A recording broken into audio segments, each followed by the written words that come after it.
এখানে এসে চুপটি করে বস। আমি বসবো না, আমি বসবো না, আমি বসবো না। বন্ধুরা, আগের পর্বে তো তোমরা দেখতেই পেয়েছিলে যে ঈশার মধ্যে যে পেতনি আছে সেটা শ্যামলী দেখে ফেলেছে। তাহলে ঈশাকে বাঁচাতে এইবার শ্যামলী কি করে, তাহলে এই পর্বে চলো দেখে নি। কি রে শ্যামলী, আমাদের সাত সকালবেলা এরকম কি বলবি বলে ডাকলি বল দেখি? অনেক কাজ পড়ে আছে, তাড়াতাড়ি বল। হ্যাঁ শ্যামলী, কি হয়েছে বলো তাড়াতাড়ি। হ্যাঁ, যেটা বলার জন্য তোমাদেরকে ডাকলাম, শোনো সবাই।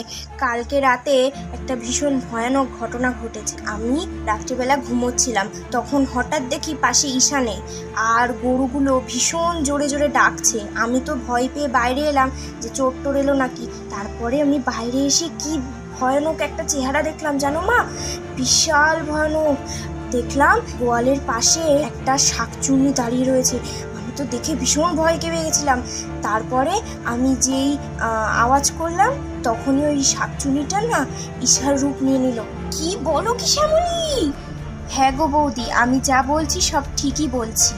বুঝলে মা, আমরা ওই যে কয়দিন আগে গ্রামে ঘুরতে গেছিলাম না, ওখান দিয়ে আসার সময় বনের রাস্তা দিয়ে আসতে হয়েছে আমাদের। সন্ধেও লেগে গেছিল। ওই সেই গলায় দড়ি দিয়েছিল না একটা মহিলা, ওই যে ওই গাছের পাশ দিয়ে আসছিলাম, তখন হট করে আমাদের খুব ভয় লেগে যায় এবং তখনই মনে হয় ঈশাকে ওই পেতনিটি ভর করে।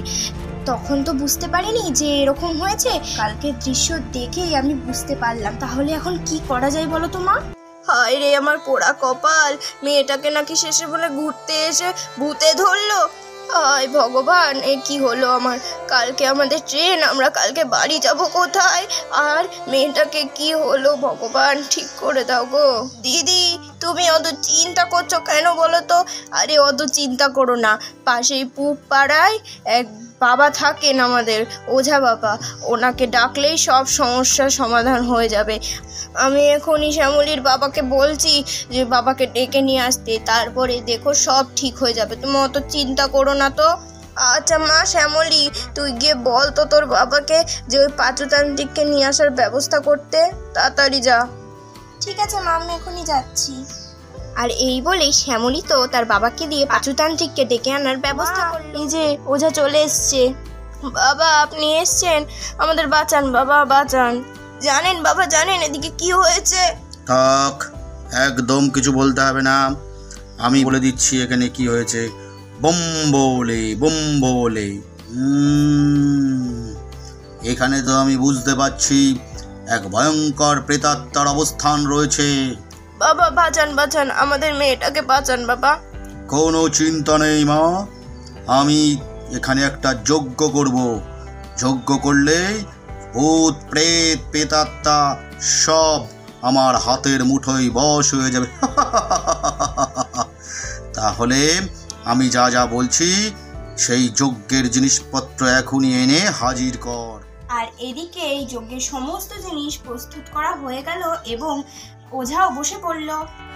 তাহলে বাবা ওকে ডাকবো তো নাকি? না, কাউকে ডাকতে হবে না, আমার মন্ত্র বলে ও একা একাই বাইরে আসবে।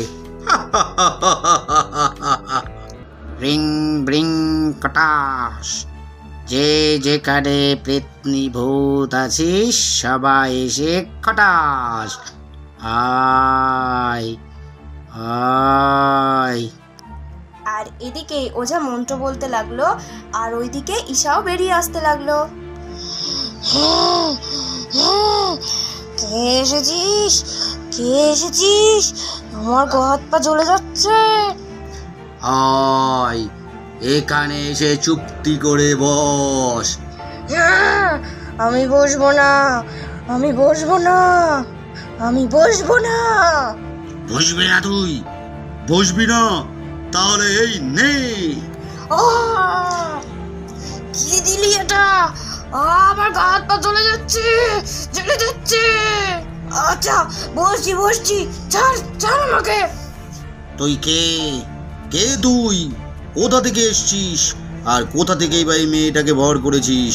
সত্যি করে বল, তা নাহলে ঝাঁটা দেখছিস তো, এই ঝাঁটা দিয়ে তোকে একেবারে শেষ করে ফেলে দেবো, শেষ করে ফেলে দেবো। আমি কে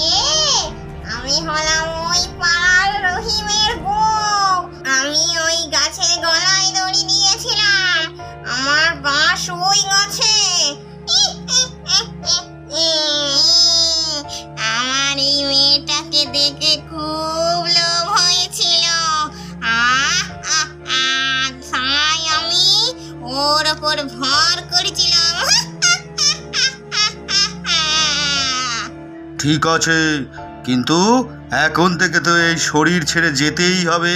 ওই মেয়েটাকে ছেড়ে দিয়ে তুই তোর জায়গায় চলে যা, তোকে পিণ্ডি দেওয়ার ব্যবস্থা করব। আমি ওকে ছেড়ে দিয়ে যাব না। আমি এই সব মানুষগুলোকে শেষ করে দেব, তারপরে আমি যাব। তাহলে তুই যাবি না বলছিস, তাই তো? সোজা আঙুলে দেখি ঘিয়ে উঠবে না। তোর জন্যে আমার মন্ত্র জানা আছে। এই দেখছিস ঝাড়ু, এই মন্ত্র বলা ঝাড়ু দিয়ে তোকে ঝেঁটিয়ে বিদেয় করবো এখান থেকে, তবে তুই শান্তি হবে। ভালো কথার ভূত তুই নোস। এই নে তবে খা। রিং রিং ছাট, রিং রিং ছাট, রিং রিং ছাট। জয় তারা মা, জয় তারা। তাহলে যাবি তো এখান থেকে? যাবি তো এই শরীর থেকে? হ্যাঁ, আমি চলে যাচ্ছি, আমাকে ছেড়ে দে, আমি চলে যাবো এখান থেকে। সত্যি সত্যি যাবি তো তুই? হ্যাঁ, একদম চলে যাবো এখান থেকে। তাহলে শোন, চলে যাওয়ার আগে প্রমাণ রেখে যাবি। ওই যে কলসিটা দেখতে পাচ্ছিস, ওই কলসিটা দাঁতে করে নিয়ে ছুট লাগাবি, মনে থাকবে? হ্যাঁ, মনে থাকবে বাবা রে বাবা। আমাকে আর মারিস না, আমি চলে যাচ্ছি। এই বলে পেতনিটি তো এক ঘড়া জল মুখে নিয়ে নিল। নে, এইবার সোজা ছুট লাগা। রিং ক্রিং কাট, রিং ক্রিং কাট। আর এই বলে ঈশার মধ্যে থাকা পেতনিটি তো আস্তে আস্তে ঈশার ছড়ি ছেড়ে দিল।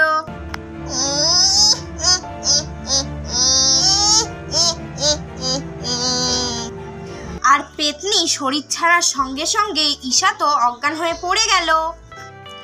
মা, ঈশা কি হলো তোর? মা ওঠ, চোখ খোল মা, চোখ খোল। আচ্ছা মা, ঠিক আছে, অসুবিধার কিছু নেই, অত চিন্তা করতে হবে না। ও অজ্ঞান হয়ে গেছে, ও এখনই জ্ঞান ফিরে আসবে। ওকে একটু জল টল চোখে মুখে জল দিন, এরপর ওকে ঘরে নিয়ে যান। ঘরে নিয়ে গিয়ে এক গ্লাস দুধ দেবেন, তারপরে ওর সুস্থ হয়ে যাবে। ঠিক আছে, আমার কাজ শেষ। আর কোনো ভয় নেই, কোনো ভূত প্রেত আর কখনো আসতে পারবে না।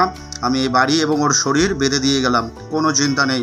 আমি এখন আসি। জয় তারা, জয় তারা। তো বন্ধুরা, তোমরা তো দেখতেই পেলে ঈশার মধ্যে থেকে ভূতকে কিভাবে তাড়ানো হলো। তাহলে ভূতের পার্ট কিন্তু এখানেই শেষ হয়ে গেল। পরের দিন আরও একটি মজার ভিডিও নিয়ে তোমাদের সামনে হাজির হব। পরবর্তীতে আরও সুন্দর সুন্দর ভিডিও পাওয়ার জন্য আমার চ্যানেলটিকে সাবস্ক্রাইব করে বেল আইকনটি টিপে পাশে থেকো। তাহলে আজকের মতো এখানেই বিদায় নিচ্ছি, টাটা।